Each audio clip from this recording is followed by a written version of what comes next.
México siempre ha sido un país que, a lo largo de su historia, ha sido escenario de casos bastante intrigantes. Algunos de estos desafían la lógica y dejan una huella imborrable en la historia e imaginación de quienes los conocen. Otros, simplemente, nos muestran los actos aberrantes que el ser humano es capaz de cometer. En este iceberg, exploraremos una serie de casos perturbadores que han estremecido a esta nación. Si te gusta este tipo de contenido, no olvides suscribirte, dejar tu like y comentar qué te parecieron los siguientes casos y cuál fue el más fuerte para ti.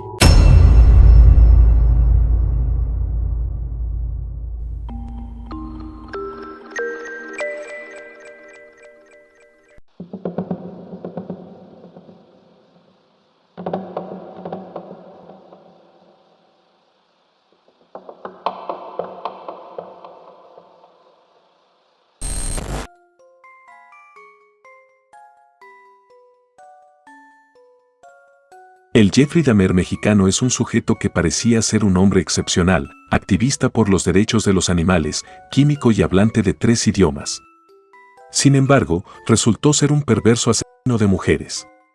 Este hombre conservaba los restos humanos de sus víctimas en su domicilio. Por estos terribles crímenes, lo han nombrado como el Jeffrey Dahmer mexicano. Pero, ¿qué tanto fue lo que hizo? El martes 16 de abril de 2024, en Iztacalco, Ciudad de México, una chica llamada María José, de tan solo 17 años de edad, fue abusada y mandada al otro mundo por un sujeto que era su vecino. Este tipo fue identificado como Miguel, y esto sucedió cuando la mamá de la joven había salido un momento de su domicilio. Cuando la señora regresó, encontró a este monstruo atacando a su hija. La mujer intentó detenerlo, pero fue agredida con un objeto filoso.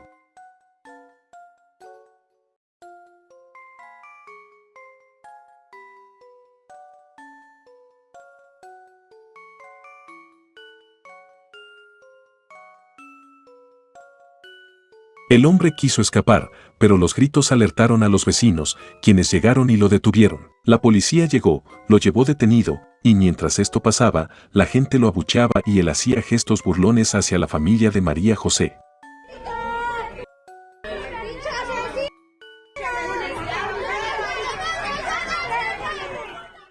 Lamentablemente, la joven falleció y su mamá fue llevada al hospital. Por el momento, su estado de salud es delicado. Debido a lo que hizo Miguel, las autoridades fueron a su departamento para seguir investigando. Allí descubrieron que María José no era la primera víctima. Miguel parecía ser una persona ejemplar, trabajaba como químico farmacobiólogo en un laboratorio de la Ciudad de México, era actor de teatro independiente, hablaba 3 idiomas y además era defensor de los animales. Resulta que su domicilio estaba a tan solo unos pisos arriba del de María José. Dentro de su departamento encontraron varias manchas rojas y otros restos humanos. También había un serrucho, identificaciones oficiales de mujeres, celulares y libretas donde documentaba todos los crímenes que cometía. Todavía no hay una cifra oficial, pero se cree que este hombre mandó al otro mundo a aproximadamente a 20 mujeres. Todo indica que era un asesino en serie y sus vecinos jamás lo sospecharon. Vivían junto a un auténtico monstruo, quien fingía ser una buena persona con todo lo que hacía. En su perfil de Facebook se le veía presumiendo viajes, compartiendo su trabajo como químico y su lucha en contra del consumo de carne animal. En una de las fotos que tiene en su Facebook, usuarios encontraron una fotografía donde se le veía junto a una joven, Frida Sofía Lima, desaparecida desde 2015 en Iztacalco. Demasiadas coincidencias. Al parecer, Miguel y ella eran novios, por lo que se sospecha que este hombre es el posible culpable de su desaparición. Además, se encontraron extrañas publicaciones en su Facebook, como un poema titulado Te extrañaré, escrito meses después de la desaparición de Frida, que habla de una mujer sin vida. Y así como esta publicación, se pueden encontrar otras bastante extrañas. A medida que pasa el tiempo, más posibles víctimas de este hombre van apareciendo. Otra de ellas es Viviana Elizabeth Garrido Barra, quien, según algunos, era compañera de trabajo de Miguel y desapareció misteriosamente en 2018. Al parecer, la forma de cometer los crímenes de este monstruo era la siguiente: llevaba a sus víctimas a su domicilio, ya fueran novias, amigas o trabajadoras sexuales. Una vez allí, abusaba de ellas y luego las mandaba al otro mundo. Como era químico, utilizaba ácido y otras sustancias para deshacerse de los cuerpos. En los últimos meses, este caso se volvió viral en todas las redes sociales, tanto que algunos ya le han puesto el sobrenombre de Jeffrey Dahmer mexicano. Miguel fue vinculado a proceso por los delitos de feminicidio y femicidio en grado de tentativa. Por el momento, permanecerá en prisión preventiva mientras se realizan todas las investigaciones en su contra, con un plazo de 6 meses para cerrarlas. Se cree que este hombre también practicaba la necrofilia y otros fetichismos. Falta por determinar a quienes pertenecen los restos humanos encontrados en su domicilio. Este es un claro ejemplo de que las apariencias engañan.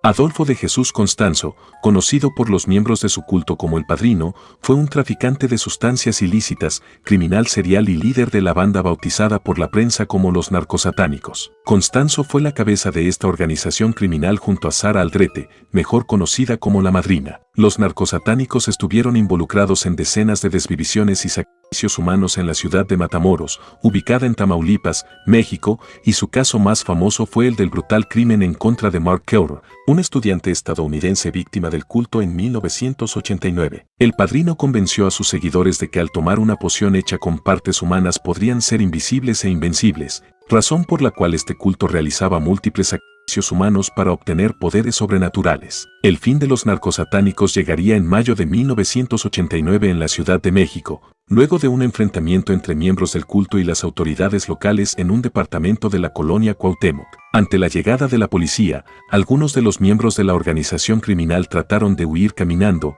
creyendo aún en la idea que les había inculcado su líder desde un inicio: ser invisibles al tomar caldo con partes humanas. No obstante, fueron arrestados al momento y puestos bajo la custodia de las autoridades mexicanas por varios delitos. El Padrino nació el 1 de noviembre de 1962 en Miami, Estados Unidos. Era hijo de Delia Aurora González, una inmigrante cubana que trajo al mundo a su hijo a los 15 años. Constanzo acompañó a su madre a varios viajes a Haití, con el fin de aprender más sobre el vudú haitiano, ya que era una sacerdotisa de una religión creada por esclavos de África llevados a Cuba conocida como Palo Mayombe. Esta religión involucra rituales con sacrificios animales y debido a esto, el futuro líder de los narcosatánicos creció involucrado en las artes oscuras y en el vandalismo. Desde muy pequeño, el Padrino se vio involucrado en varios delitos relacionados a robos y venta de sustancias ilegales. A los 22 años, Constanzo llegó a México para supuestamente trabajar como modelo. Sin embargo, debido a su pasado criminal con sustancias ilícitas y su relación con los sacrificios, rápidamente se hizo una reputación en Matamoros como un hechicero. Durante esos años también conoció a 3 de sus más fieles seguidores, Omar Orea, Jorge Montes y Martín Quintana. Sus rituales y hechizos se volvieron famosos entre las personas más poderosas del país y varios reconocidos vendedores de sustancias ilegales de la época lo comenzaron a ver como un líder espiritual. Constanzo comenzó a asaltar cementerios en búsqueda de huesos humanos para realizar sus pociones más fuertes. No obstante, el culto comenzó a respaldar la idea de que el uso de sacrificios humanos sería más efectivo para su hechicería que la utilización de cadáveres viejos y huesos antiguos. Con esa idea dio inicio a una ola de desvivisiones por parte de los narcosatánicos. Más de 20 víctimas fueron mutiladas para realizar sacrificios humanos. El Padrino se relacionó y amistó con una organización criminal emergente, los Hermanos Hernández, y en 1987 reclutó a una joven llamada Sara Aldrete, quien se convertiría en la alta sacerdotisa del culto. Un año después, los narcosatánicos se mudaron a un rancho ubicado en la mitad del desierto en Matamoros y comenzaron a realizar rituales aún más sádicos con personas secuestradas y enemigos. En esta ubicación, llamada Rancho Santa Elena, el culto también albergaba cargamentos de sustancias ilegales, además de desvivir a extraños y miembros de grupos criminales rivales. El grupo criminal se encontraba en su mejor momento y su líder decidió que era necesario el sacrificio de un estudiante estadounidense para que sus hechizos, con base en la religión africana Palo Mayombe, continuaran teniendo éxito con sus clientes, los cuales eran principalmente organizaciones criminales. El 13 de marzo de 1988, los seguidores de Constanzo secuestraron a Mark Kilroy, estudiante estadounidense de 21 años, y lo llevaron a su rancho. El crimen se dio mientras el joven se encontraba en las afueras de un bar de Matamoros disfrutando de sus vacaciones de primavera. Kilroy, quien fue elegido al azar durante la búsqueda de una persona blanca y angloparlante para sacrificar, falleció a manos del padrino de una manera cruel y violenta. El líder del culto desvivió a su víctima con una arma blanca en la parte trasera del cuello, luego de permanecer más de 12 horas secuestrada en el rancho Santa Elena. Durante esa noche, el estudiante estadounidense fue torturado y abusado. Luego de su muerte, miembros del culto le quitaron el cerebro y lo hirvieron en una olla para crear una nueva poción. Posteriormente, le insertaron un cable en la columna para jalar todos sus huesos y le amputaron las piernas. Miembros de los narcosatánicos se deshicieron del cuerpo de Kilroy al sepultarlo en el rancho junto a las demás personas que habían sido brutalmente desvividas antes que él. La búsqueda de Kilroy, quien era sobrino de un importante funcionario de la Oficina de Aduanas y Protección Fronteriza de Estados Unidos, cobró rápidamente importancia y generó la pronta reacción de las autoridades de México y Estados Unidos. La policía mexicana instaló un punto de inspección en la carretera que conecta a Matamoros con Reynosa y lograron detectar a una persona llamada Serafí, quien habría secuestrado a Kilroy por órdenes del padrino. Serafín Hernández y otros sospechosos fueron capturados y guiaron a las autoridades mexicanas hacia el rancho Santa Elena para enseñar el lugar donde habían enterrado al joven de 22 años y desenterraron sus restos. La excavación también reveló 14 cadáveres liquidados más, quienes fueron asesinados durante un periodo no mayor a 9 meses. En el rancho, las autoridades encontraron cargamentos de sustancias ilegales, armas de fuego y varios vehículos de lujo. Asimismo, hallaron calderas con un cerebro y restos humanos, cabezas de cabras, patas de pollo y litros de sangre animal. Las 4 personas detenidas por estos crímenes fueron llevadas a las instalaciones de la Policía Judicial Federal de Matamoros, donde confesaron que Constanzo fue el encargado de ordenar el desvivimiento de Kilroy. Constanzo y el resto de su culto huyeron hacia la Ciudad de México, donde los narcosatánicos tenían varias propiedades, luego del descubrimiento de los cuerpos en el rancho Santa Elena. Luego de seguir varias pistas, las autoridades mexicanas encontraron al grupo criminal escondido dentro de un departamento en la colonia Cuauhtémoc, a unas calles del Ángel de la Independencia y del Paseo de la Reforma. Al llegar al recinto, Constanzo comenzó a disparar a la policía desde la ventana del apartamento y desató un tiroteo que duró más de 1 hora. Sin embargo, al verse en desventaja y sin suficientes municiones para continuar la balacera,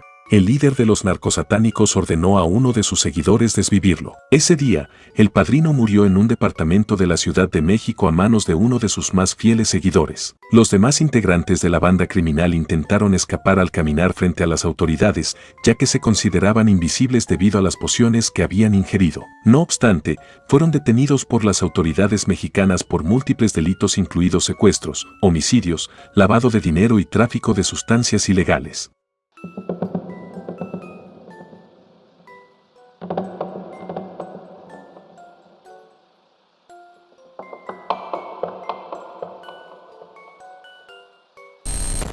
Este caso ocurrió en México, en Tecámac. José López Bautista, un ex policía federal de 34 años de edad, vivía con su esposa Esther Alicia Castro Luzanilla, de 36 años, y sus hijas Alessandra, de 5 años, y Lorena, de 1 año y 4 meses. La pareja se había conocido 7 años atrás, cuando ella todavía vivía en Sonora con sus padres y decidió mudarse a Ciudad de México con su novio. Juntos formaron una familia, se mudaron de casa y dieron la bienvenida a 2 niñas. Todo parecía normal, o eso es lo que se dejaba ver de puertas hacia afuera, porque adentro la cosa no estaba tan bien, o eso se deduce después de lo sucedido. Las versiones cambian según el medio local consultado. Unos dicen que la noche del 31 de diciembre, José Juan protagonizó una pelea en una fiesta familiar. Tras ella, obligó a su mujer e hijas a irse del lugar. Otros dicen que esa misma noche él participó en un retiro espiritual donde se usaban sustancias ilegales. En lo que coinciden las versiones es que tanto los vecinos como la familia de Esther Alicia Castro notaron su ausencia y la de sus 2 niñas durante días. Por eso, tras intentar entrar en la casa por otros medios, alertaron a la policía de lo extraño de la situación. Varios agentes se desplazaron a la casa familiar, de donde emanaba un olor fétido. Allí, tras llamar a la puerta, se encontraron con José López, completamente ido. Tenía aspecto de estar bajo los efectos de alguna sustancia. dentro de la casa comenzó a salir humo. El hombre estaba intentando quemar algo, por eso, los policías entraron a la vivienda. José, ¿qué está pasando? Ven. José, suelta el cuchillo. Tranquilo, amigo. No pasa nada. ¿Quieres que nos salgamos?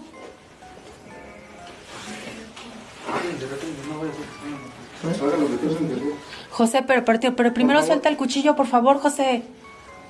Nada más queremos que estén bien y ya nos vamos. José. No, pero siempre y cuando tú nos autorices, José. José. José, tranquilo. Venimos. Siempre y cuando tú nos autorices, José, lo hacemos. ¿Se van a retirar o qué?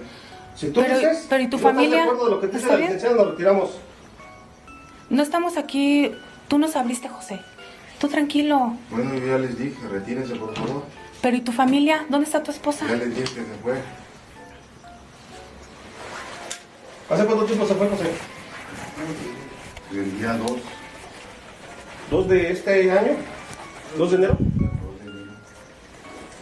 Deja el cuchillo, amigo. Pues retírense por favor. Nosotros no Les estamos están amenazando amenazando. con tantas armas. No. Vamos armando. No. Tú fuiste compañero de nosotros, ¿no? ¿Y luego qué? Por eso sabes muy bien que no debemos actuar contra un compañero. Por eso No. se viene del Yo hogar. no soy compañero, yo soy civil. Eso no Bueno, importa. Nosotros no estamos aquí para agredirte ni nada. Si tiene... Nada más queremos saber que esté bien la chica y la familia, hijo, ya. Ya nada más con eso nos retiramos. Nada más lo que queremos saber es constatar eso. Y ya nos ¿O qué retiramos. está pasando? No. Todavía... ¿Van a pasar? Pasen, a ver. Y si no, por favor, se pueden retirar. Pero José... Allí descubrieron una terrible escena. Sobre una cama grande estaban los cuerpos mutilados de una mujer y dos niñas. Tras varias preguntas con respuestas confusas, José admitió ser el responsable de aquella escalofriante escena. Había acuchillado y asesinado a su esposa e hijas, luego mutiló los cuerpos y los colocó encima de la cama. Tenía previsto quemarlo todo para evitar dejar rastro. Tras analizar la escena, los agentes descubrieron que a los 3 cuerpos les faltaba carne y que el acusado había comido trozos de su propia familia. Además, había rociado los cuerpos con cal para evitar el mal olor. Cuando le preguntaron por qué lo había hecho, no consiguió dar una respuesta coherente. Casi un año después de aquello, José Juan fue juzgado y condenado a pasar el resto de su vida en la cárcel, además de tener que dar a la familia de su exesposa una indemnización económica por los daños causados.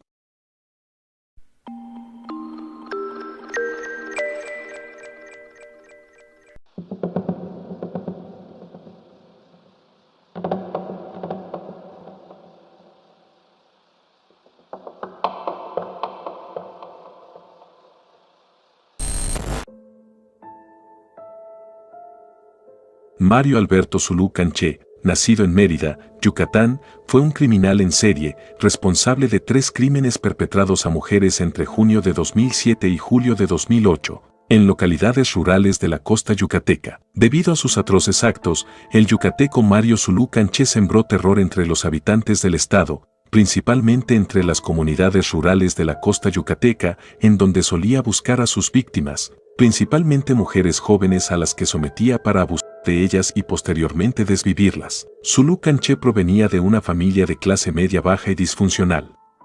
Desde su juventud, el yucateco tuvo problemas con las autoridades estatales, pues incluso antes de cumplir la mayoría de edad, ya tenía un muy largo historial delictivo. Antes de cometer los crímenes de las víctimas, los antecedentes de este criminal ya incluían delitos como hostigamiento, acoso, asalto a mano armada e intentos de abuso, además de que nunca tuvo empleo fijo, ya que solo se dedicaba a robar. No obstante, la escalada delictiva de Zulú Canché llegó al punto más alto en 2007, cuando secuestró, abusó y posteriormente desvivió a la joven estudiante de preparatoria, Alma Lucy Canul Xiao, cuyo cuerpo apareció días después en el mar de Chicxulub, Puerto. A pesar de la conmoción por el acto y la manera en la que fue encontrado el cuerpo de Canul Xiao, la conducta criminal de este sujeto no se detuvo, pues a este atroz crimen le siguieron las liquidaciones de Lady Marlene Pash Canul y Guadalupe de Los Ángeles Rodríguez Méndez en 2008, de las cuales abusó sexualmente antes de privarlas de la vida y posteriormente enterró sus cuerpos cerca de carreteras de Yucatán. El criminal serial yucateco abordaba a sus víctimas con el pretexto de darles empleo, logrando así engañarlas para que se subieran a su auto, en el cual las llevaba a lugares apartados. Según relató el mismo criminal, él hacía propuestas indecorosas a las jóvenes, mismas que no eran correspondidas por las víctimas, situación que lo ponía violento y terminaba abusando de ellas antes de desvivirlas para evitar que lo denunciaran. Debido a que era un criminal bastante desorganizado, este criminal serial yucateco cometió muchos errores que lo vincularon con los crímenes, empezando con el hecho de haber abordado a Omo Luzwe frente a muchos testigos, además de que dejó suficientes muestras de ADN en los cuerpos de sus víctimas. Zulu Canché fue detenido como sospechoso en el caso de su primera víctima, el 4 de agosto de 2008, y se declaró culpable de este crimen, así como del de otras 2 mujeres, por lo que fue sentenciado a 40 años de prisión. Tras su detención, el criminal realizó la reconstrucción de los hechos del primer crimen,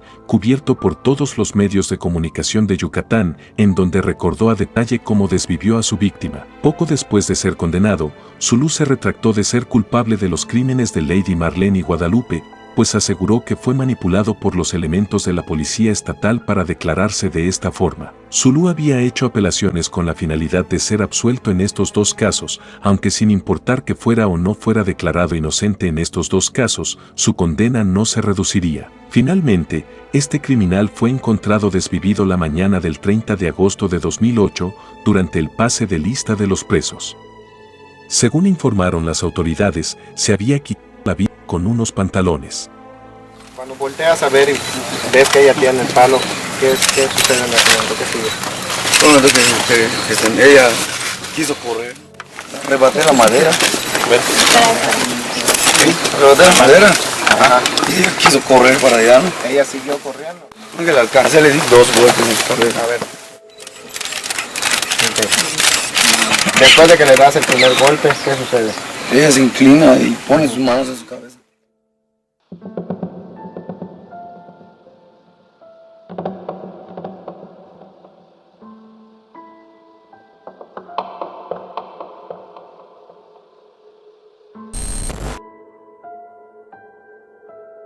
Su nombre ha quedado grabado en la memoria colectiva como el responsable de una serie de secuestros y desvivisiones que estremecieron a esa ciudad y sus alrededores. Nacido en una humilde familia en el poblado 5 de Mayo, a las afueras de la ciudad de Durango en 1985, Alejandro Félix Carrillo creció en un entorno marcado por la pobreza y la falta de oportunidades.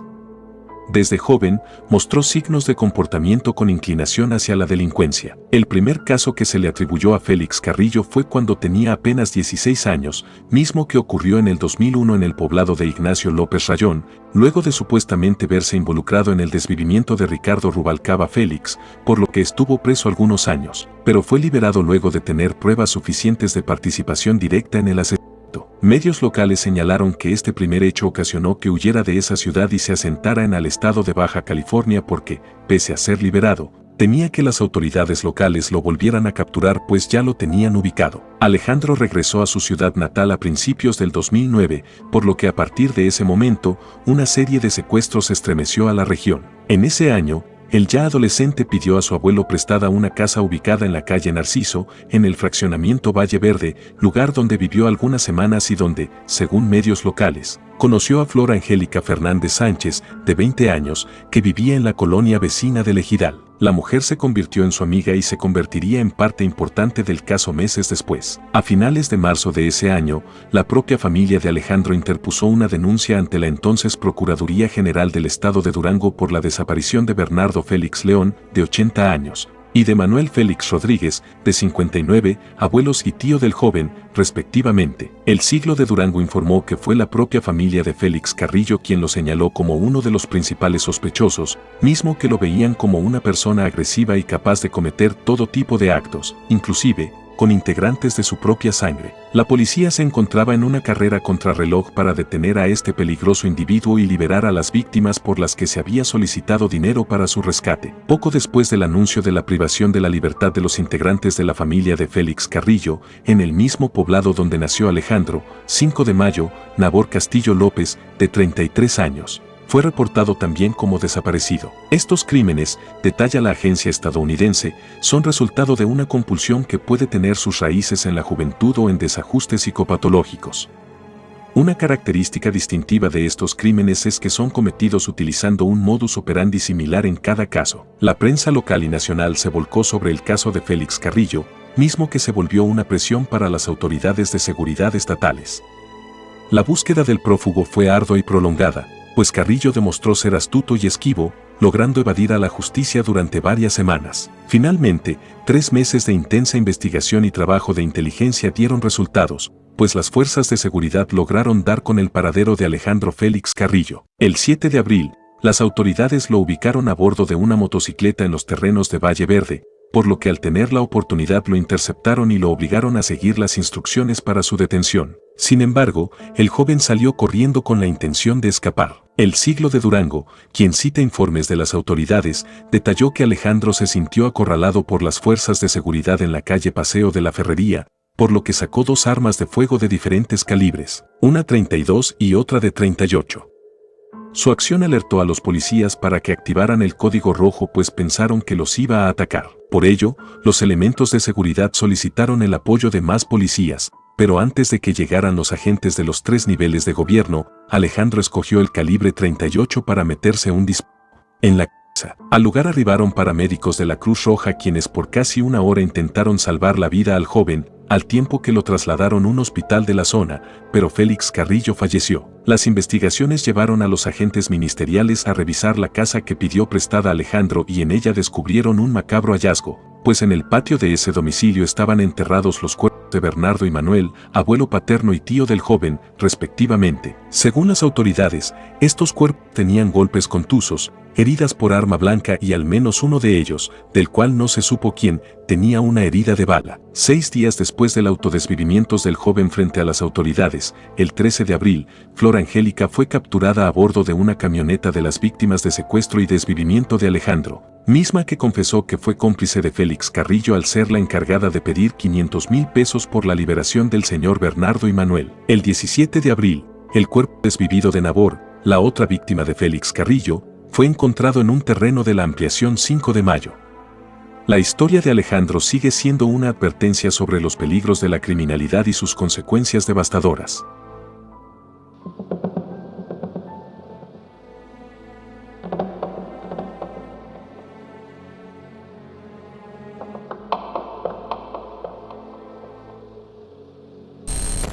Brandon y Carolina se conocieron en 2016, ella tenía 16 años, mientras se iban conociendo, él parecía un buen chico y al poco tiempo le pidió que fuera su novia.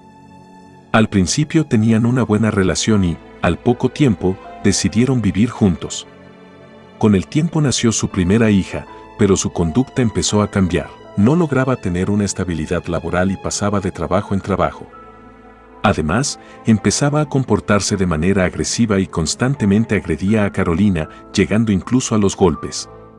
Según testigos, los pleitos entre ellos eran constantes y Brandon no podía mantener un trabajo fijo.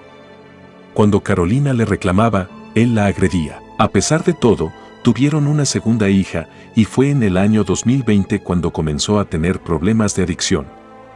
Esa era la razón por la cual el joven se volvió más agresivo. Cuando fue internado, Carolina y sus hijas se fueron a vivir con los padres de Brandon. Todos tenían esperanzas de que Brandon se alejaría de las drogas y que seguirían su vida alejados de la violencia, pero nadie imaginaba lo que estaba por venir. Los siguientes hechos ocurrieron en el municipio de Juárez, Monterrey, Nuevo León, en México, el 16 de octubre de 2021.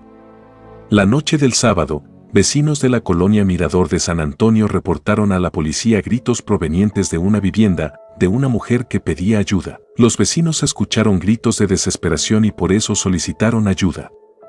A las 9:42 de la noche, la Secretaría de Seguridad Pública recibió una llamada donde reportaban una riña. En el reporte se indicaba que unos vecinos estaban peleando, aparentemente el hijo golpeaba a su padre. Mencionaron que el joven tenía aproximadamente 20 años y el señor era un adulto mayor. Cuando la policía acudió al lugar, ya había pasado 1 hora. Los oficiales tocaron en varias casas pero no encontraban la vivienda hasta que una vecina les comentó que el conflicto era en la casa 202B. Los policías acudieron al domicilio y al tocar la puerta, les abrió el joven, quien les comentó que todo estaba tranquilo y que no pasaba nada. Los elementos no investigaron más y se retiraron, y a las 10:22 de la noche se comunicaron con el C4 para cerrar el caso. Durante la noche, todo parecía volver a la calma. Lo único extraño fue que el joven encendió su bocina y subió todo el volumen. Para los vecinos eso era extraño y sospechaban que algo andaba mal. Al otro día, Brandon salió de su casa y un vecino lo vio caminando desorientado y con manchas de sangre en una toalla que llevaba y que le tapaba la cintura hacia abajo.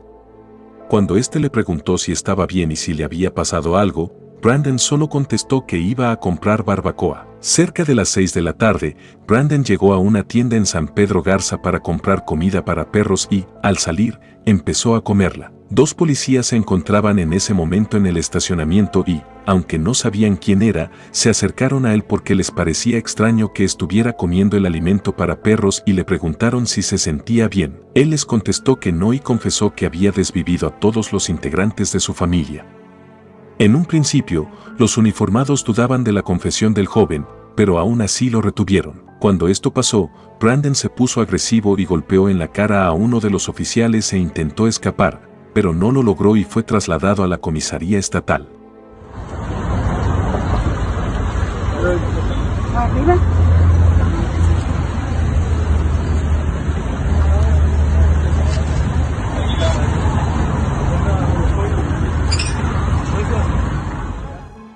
Los oficiales dieron parte a la agencia de investigaciones y de inmediato acudieron al domicilio que el joven les proporcionó como el lugar del crimen. Cuando los oficiales llegaron al lugar, confirmaron la tragedia y fueron testigos del horror que embarraba la casa.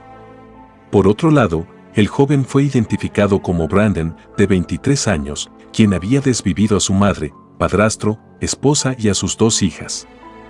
El crimen fue un sábado en la noche. Vecinos dijeron que habían reportado y que la policía acudió pero no hizo nada, por lo que Brandon pasó la noche con los cuerpos desvividos. Aunque otra persona informó que el mismo día del crimen, lo vieron en la mañana con sus 2 hijas jugando en el parque. De acuerdo al dictamen, cometió el crimen con arma blanca a toda su familia e intentó ocultarlo. Encendió la música al tiempo de hacerlo, pero era más difícil de lo que creía. Pensó en enterrarlos, pero no pudo trasladar los cuerpos.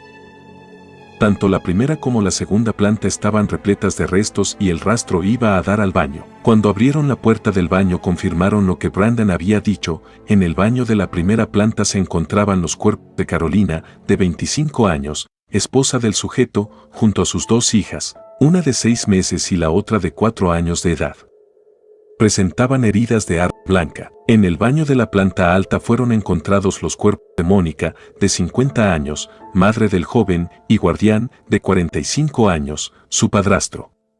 Brandon quedó sujeto a las autoridades y se inició la investigación. Se sabe que Brandon había pasado 3 meses en un centro de rehabilitación debido a que era adicto a las drogas, y en ese tiempo su esposa e hijas vivieron con sus padres. El mismo día del crimen en la mañana, la familia de Carolina aprobó que fueran a la casa de su suegra para convivir de nuevo con Brandon, pues ya hacía mucho tiempo que las niñas no veían a su papá. Al salir del centro, regresó a casa con la promesa de que iba a cambiar e incluso, como se dijo anteriormente, llevó a sus hijas a pasear al parque y todo parecía que iba bien.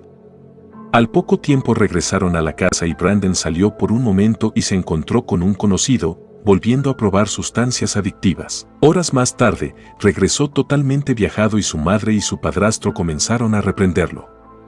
Lejos de mostrar arrepentimiento, se llenó de enojo y comenzó a golpearlos. Después de eso, los encerró con llave y se dirigió a la cocina, donde tomó un cuchillo. Carolina, con sus 2 hijas, se encerraron en la planta baja. Brandon subió con el cuchillo empuñado y comenzó a atacar a su madre y a su padrastro, quienes al recibir la agresión se encerraron en el baño, pero eso no fue suficiente y los desvivió. Mientras todo esto pasaba, Carolina gritaba por ayuda, pero los vecinos suponían que era otro arranque de ira del joven y prefirieron no meterse, pues constantemente ocurrían este tipo de sucesos en esa casa. Después de terminar el crimen, bajó y procedió a desvivir a su esposa e hijas. Ese día, Brandon durmió encima de los cuerpos y al día siguiente despertó. Al ver lo que había hecho, estaba en shock y pensó en huir. Fue entonces que se trasladó al lugar donde fue detenido. Los investigadores empezaron a indagar más en lo ocurrido, pues no creían en semejante crimen. ¿Cómo es posible que una persona aparentemente tranquila de pronto sea una persona desequilibrada y violenta, capaz de desvivir a toda su familia? Fue entonces que los inspectores acudieron a inspeccionar el centro de rehabilitación donde Brandon había estado internado por 3 meses. El personal informó que llegó al centro a petición de su familia por el consumo de cristal y otros solventes, pero el sábado, 16 de octubre, su mamá y padrastro solicitaron el alta de manera anticipada. Lo sacaron con anticipación solamente porque Brandon prometió que dejaría las drogas.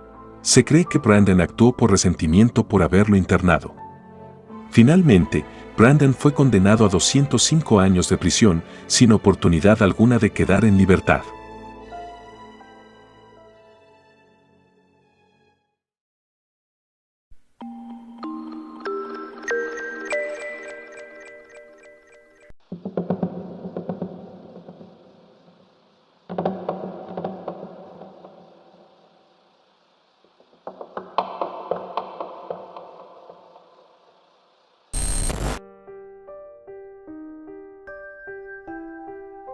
A sus 72 años, Andrés Filomeno Mendoza Celis era bien conocido por sus vecinos de una colonia popular de Atizapán, Estado de México. Se le tomaba como un hombre amable, que gustaba de ayudar a otros. Vivía solo y no se le conocían esposa ni hijos. A pocos metros de su hogar vivía su hermana con una hija. Mendoza Celis nació en Oaxaca y llegó a la zona metropolitana de la Ciudad de México en la década de 1980. Se sabe que durante algún tiempo practicó el oficio de carnicero antes de dar un vuelco a su vida y convertirse en activista vecinal que buscaba promover mejoras en su barrio. Andrés Mendoza era de corta estatura y cabellera rizada, rasgo por el que también se le conocía como el Chino. Su aspecto era el de un hombre inofensivo que buscaba siempre el bienestar ajeno. Como ocurre en el caso de muchos criminales seriales, nadie podría creer que alguien como él escondiera un secreto tan tétrico a sus espaldas. Sin embargo, el verdadero rostro de este hombre salió a la luz luego de la desaparición de Reina González Amador, de 34 años, con quien Mendoza Celis llevaba un lazo de amistad. Era común que el hombre le ayudara ocasionalmente en su negocio. Incluso en varias ocasiones fue invitado a sus fiestas familiares. El 14 de mayo de 2021, ambos fueron al centro de la ciudad a comprar material para reabastecer el negocio de Reina.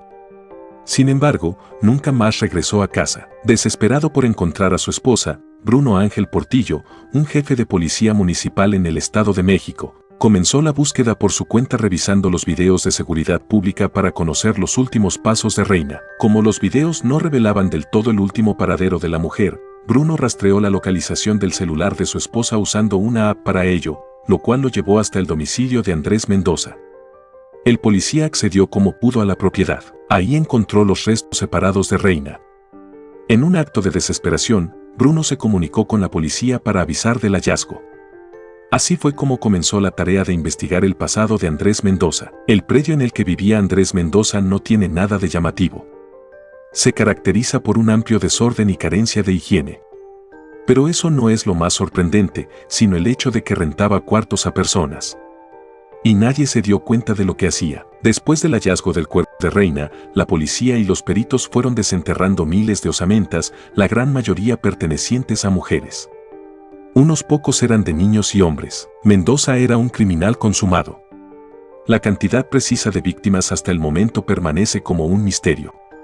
Pero pueden ser lo suficientes para considerarlo el asesino serial más prolífico del país. En los interrogatorios a los que fue sometido confesó que comió la carne de algunas de sus víctimas. La manera en que este hombre convencía a las mujeres de ir hasta su hogar era variada.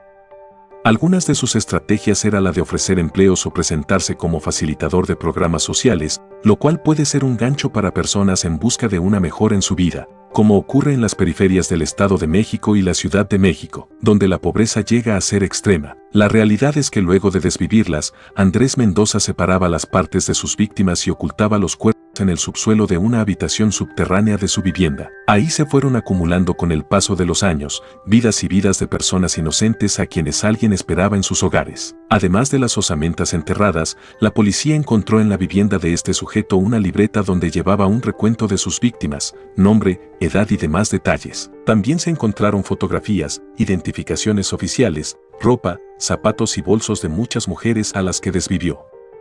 Como si lo anterior no fuera suficiente, se encontraron grabaciones de los crímenes. Otros objetos que se encontraron en su hogar son películas de la saga de Hannibal Lecter, el criminal serial ficticio creado por Thomas Harris, que comía la carne de sus víctimas, además de libros de anatomía. Parece que se inspiraba en Hannibal. Encontramos muchas películas en su cuarto, todo iba tomando forma en el caso. Además, también tenía libros de anatomía, entonces eso explicaba sus cortes perfectos, declaró uno de los bomberos involucrados en el caso. Por su lado, la periodista Gabriela Barkentin comentó en el documental Caníbal, Indignación Total, uno de los detalles más escabrosos del caso de El Caníbal de Atizapán. Usaba la carne de sus víctimas para obsequiarla entre sus conocidos. Era muy curioso. Cuando salía por Atizapán les decía a los vecinos que era carne de jabalí que traía de Oaxaca, y cuando llegaba a Oaxaca les decía que era carne de cerdo que le regalaban en el Estado de México. Al momento de su detención hecha por la Fiscalía General de Justicia del Estado de México, Mendoza confesó ser un criminal serial y haber cometido alrededor de 30 delitos de esta naturaleza. El detenido había sido presidente del Consejo de Participación Ciudadana de Atizapán de Zaragoza. En aquel momento apoyaba al candidato a munícipe de la coalición Va por México, Pedro Rodríguez Villegas, quien se deslindó del delincuente. Desde su lugar de detención, Mendoza ha dejado frases para el recuerdo como: ya no se remedia nada, ya lo que ya se hizo, pues hay que aguantarse nada más. Se arrepiente uno, pero ya demasiado tarde. Lo anterior no solo refleja la mentalidad de un asesino, sino también de un país y un modelo de justicia poco eficiente que no ofrece garantías de seguridad a millones de mujeres del Estado de México. Andrés Filomeno Mendoza Celis fue condenado a prisión vitalicia, informó en su momento la Fiscalía General de Justicia del Estado de México. Un juez del Distrito Judicial de Tenango del Valle dictó esta sentencia en marzo de 2022 luego de revisar los elementos de prueba recabados, aportados y expuestos por el agente del Ministerio Público de la Fiscalía Especializada de Feminicidio. También le impusieron multas de 5,000 días de salario mínimo y 1,344,500 pesos como reparación del daño. Además, fueron suspendidos sus derechos civiles y políticos.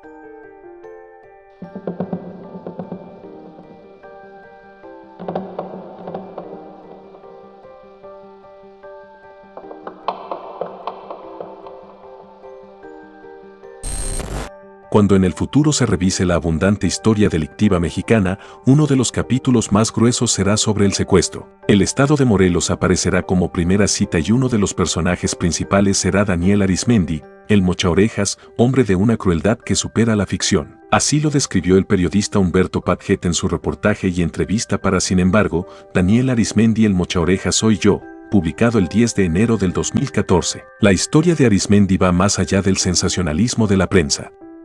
Aquella que lo bautizó y apadrinó con un nombre que quedó grabado en el colectivo de todos los mexicanos, un apodo que implica la mutilación de una parte esencial de un sentido del cuerpo humano. El secuestrador nació en Miacatlán, Morelos, el 22 de julio de 1958.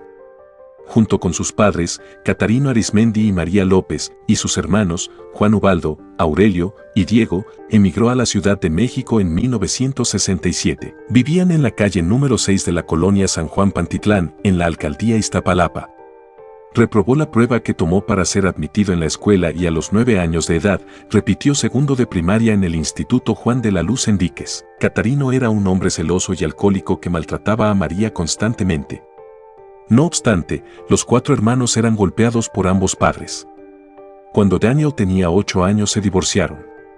Primero vivieron con la madre, pero después ésta los abandonó y regresaron con Catarino. De acuerdo con Padgett, Daniel afirmaba que cuando María muriera no lloraría ante su cuerpo. La familia se mudó a la calle Mario 101 en Ciudad Nezahualcóyotl. No terminó ni una de las 2 secundarias a las que asistió, por lo que empezó a trabajar en el taller de Catarino. Con máquinas tejedoras de lana fabricaba gorras, abrigos para bebé y bufandas. A los 20 años, Daniel Arizmendi conoció y se hizo novio de María de Lourdes Arias, quien estudiaba en ese entonces en la Escuela Nacional Preparatoria de Zaragoza de la Universidad Nacional Autónoma de México.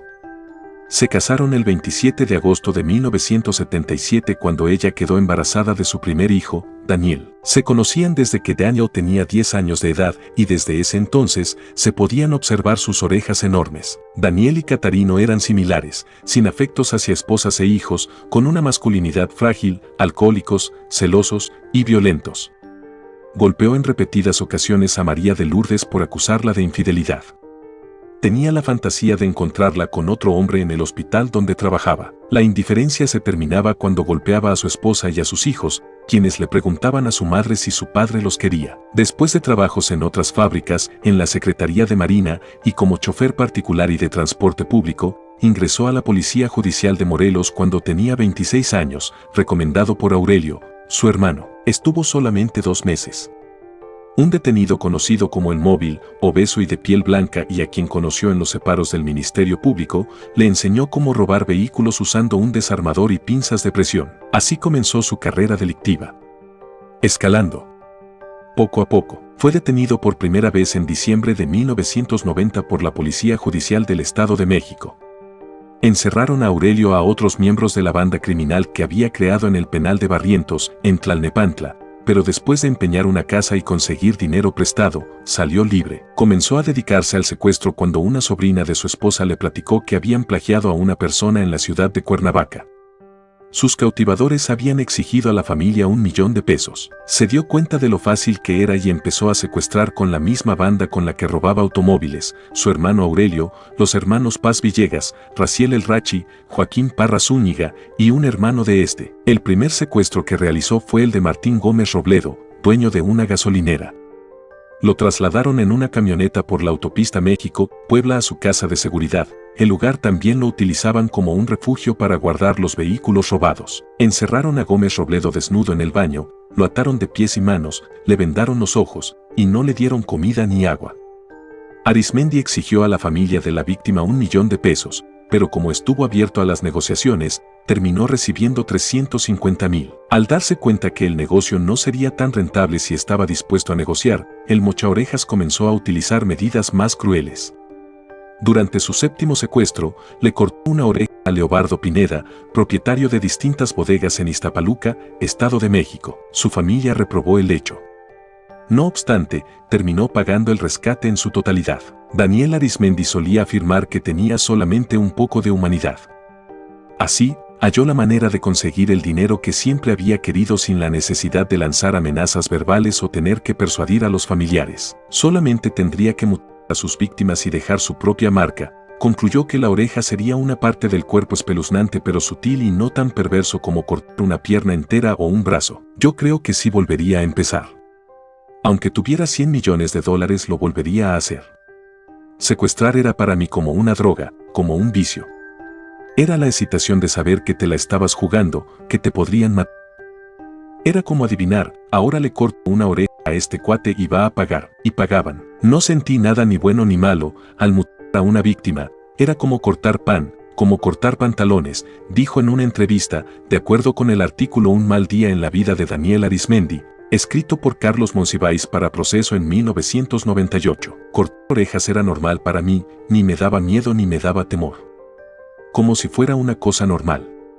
Liquidar, secuestrar, todo es normal, declaró. No obstante, algo que tanto deseaba, la fama, se convirtió en un arma de doble filo, una pieza clave para su identificación, localización y arresto, porque cada vez más víctimas lo señalaban y cada vez la gente hablaba más de él. La banda de los secuestradores también perpetró desvivisiones y burlas hacia las familias de los plagiados, por lo cual se propagó terror entre la población mexicana. Su carrera delictiva terminó el 17 de agosto de 1998, cuando el grupo antisecuestros Jackie, de la entonces Procuraduría General de la República e integrado por agentes policíacos de distintas entidades y del Centro de Investigación y Seguridad Nacional, capturaron a Daniel Arismendi, el Mochaorejas, y a toda su organización criminal. El arresto ocurrió en las inmediaciones de Toreo Cuatro Caminos en Naucalpan, Estado de México. Incautaron 600 centenarios, $30 millones y $500,000. Ese mismo día confesó haber asesinado a 4 personas. A través de todos los secuestros logró amasar una fortuna de hasta $40 millones. Para su detención fue clave el previo arresto de su esposa y de uno de sus hijos, además de distintos cómplices. A la banda del Mochaoreja se le atribuyen alrededor de 200 secuestros, entre los cuales están los de 7 empresarios de España. Las conexiones y protección otorgada por altos mandos de la seguridad pública del país posibilitaron a Arizmendi extender sus operaciones a 7 entidades federativas en el centro y sur de México. El 22 de agosto del 2003 fue sentenciado a 393 años de prisión por los delitos de privación ilegal de la libertad en la modalidad de secuestro, delincuencia organizada, posesión de armas de fuego de uso exclusivo de las Fuerzas Armadas y homicidio. ¿Por qué mutilaban a sus víctimas? Para forzar a sus familias para que dieran el dinero. ¿Quién decidía que los mutilaran? Yo, señor. ¿Por qué? Cuando no me daban lo que pedía, los mutilaba para que accedieran, para rendirlos. ¿Cómo? Al mandarles una oreja, creo que es una impresión muy grande para cualquier gente. ¿Cómo realizaban las mutilaciones? Con tijeras de pollero. ¿Quién? Yo, señor. ¿Usted personalmente? Sí.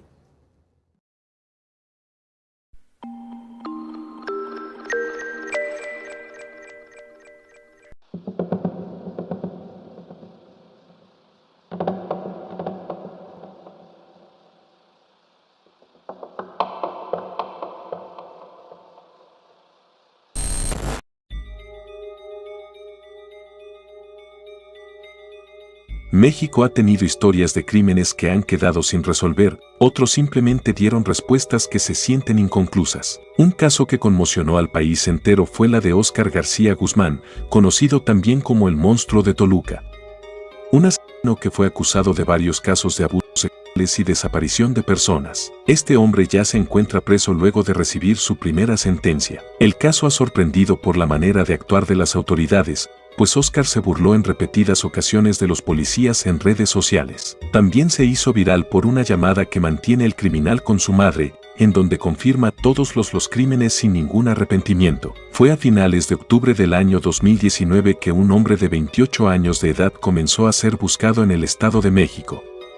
La Fiscalía General de Justicia ofrecía en ese momento hasta 300,000 pesos mexicanos por información que ayudara en su captura. En medio de la búsqueda de parte de las autoridades, Guzmán siempre se mofó en sus redes sociales, en donde desafiaba a la justicia. Según señalan algunas fuentes, fueron sus publicaciones en redes las que atrajeron la atención mediática, convirtiéndose en el Monstruo de Toluca. Tal como en una película, una activista mexicana, Frida Guerrera, estuvo en contacto con el sujeto durante 2 semanas, hasta el día que se efectuó su captura el 6 de diciembre de 2019. Señalan algunas fuentes. Fue el arrebato de vida a Jessica Jaramillo lo que expuso a García Guzmán y lo que empujó una investigación. La joven desapareció el 24 de octubre luego de asistir a la universidad.